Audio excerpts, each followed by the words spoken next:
trends, then patterns and all. दिख रहे हैं ट्रेंड्स करके जो स्लाइड है? हाँ दिखा. Okay, so first thing is जो ट्रेंड रहता है वो जो हायर लो हायर हाई वाला जो रहता है that is up trend. Sideways trend रहता है जिसमें ऑलमोस्ट इक्वल, यानी दिस इज आइडियल, बट यहाँ पे भी ऊपर नीचे हुआ, थोड़ा बहुत आसपास हुआ तो भी हम लोग साइडवेज ही बोलते हैं, unless it is creating such things. So broadly in any stock आज की तारीख में ये तीनों कैटेगरी में से एक में ही होता है. कोई ऐसा नहीं होता है हम जो बोलते हैं कि समझ में नहीं आ रहा है. So mostly it's in sideways trend, and most of the time 70 to 80% of time stocks are sideways. So that is the reason लोग वो बोलते हैं ना कि अप ट्रेंड खत्म हो गया, अभी क्या अभी, और इसी में सबका प्रॉफिट कम होते जाता है. यानी अप ट्रेंड में ले लिया रहता है, फिर ये या तो टाइम पास करता है इसमें या इसमें. सो ओवरऑल मान लो जैसे अभी इसका ही केस लेते हैं दीपक नाइट्रेट का. वो जब अप ट्रेंड में था तो maybe we have made 2000% profit, 1000% profit. लेकिन अभी वो मान लो एक आध साल इधर रह जाएगा तो तुम्हारा प्रॉफिट आधा हो जाएगा, ऐसे में आ जाएगा तो और कम हो जाएगा. So if you want to maximise on profit and book profit, तो उसके लिए अभी हमको क्या करना चाहिए. So we will go through some patterns and कैसे चैनल बनाते हैं, क्या पैटर्न्स है, किस में से हमको बाइंग एंड एग्जिट सिग्नल्स मिल सकता है. So we will learn those today. So ये लाइन चार्ट था and this is example of अपना कैंडल चार्ट. बट वही है, यानी कैसे कैंडल में थोड़ा डिफिकल्ट होता है आइडेंटिफाई करना, इसलिए मैं बोलता हूँ कि to start with you analyze on line chart. Okay, so पहले स्टार्ट करते हैं चैनल्स पे.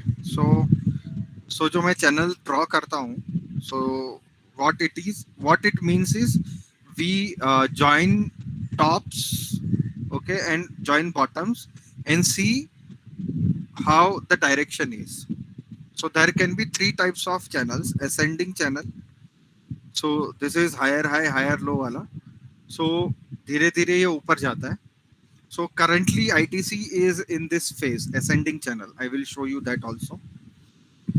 So this is kind of a bullish thing, and if you are a short-term swing trader or intraday trader or whatever, one thing which you can do is you can buy around bottom and sell around top, and again buy. वैसा कर सकते हैं. If you are playing in FNO, you can short also.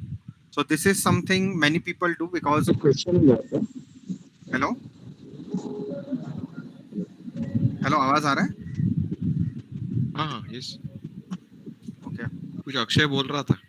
नहीं वही मेरे को बोलना पता नहीं. हाँ, सो असेंडिंग जो रहता है वो अगर तुम देखोगे तो ऊपर की साइड जाता हुआ दिखेगा चैनल. डिसेंडिंग इज उल्टा, it will be creating lower highs and lower lows. So basically the stock is in down trend, and इसमें भी अगर तुमको करना है तो शॉर्ट के लिए ज्यादा प्रिफर्ड रहता है. सो जो FNO में रहते हैं या वैसे रहते हैं, they short at higher side of channel and wait to book profit when it comes to lower side. Okay, horizontal channel is confusing channel because it is saying it's just consolidation. After consolidation it can go up or down, no one knows. So breakout या breakdown कुछ भी हो सकता है. So it doesn't give you any direction, whereas ascending and descending are showing what is the trend and it is showing you in which direction the stock is going on. ठीक है, ये clear है?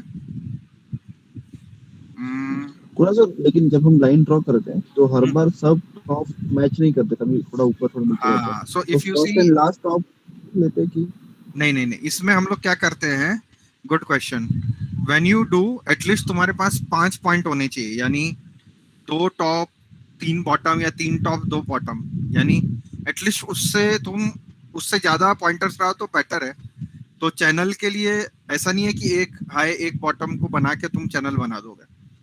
सो वो जब तुम देखोगे ना pattern तो तुमको समझने लगेगा. When you start creating such patterns you will understand. But yeah, for any pattern to become to be considered, we require at least 5 points. दो ऊपर तीन नीचे या तीन ऊपर दो नीचे वैसा. And then there are many stocks which are in multi year range या channel ना, तो उधर तो बहुत points मिल जाते हैं. जरूरी नहीं है कि हर एक बार वो ऊपर ही जाए. जैसे इसका एग्जांपल में देखो, यहाँ पे वो पूरा नीचे नहीं आया, but somehow it is creating a resistance and this is acting as a support. So we have to see that way. This is ideal, but practically बहुत बार बीच में से भी ऊपर नीचे होता है, बट ओवरऑल एक रेंज मिल जाती है तुमको. एंड ये रेंज को बेसिस पे बहुत सारे लोग ट्रेडर्स ट्रेड भी करते हैं. Investors usually stay away for this. They will wait for some breakout. Okay, so for this we will now see the practical examples. Okay, I have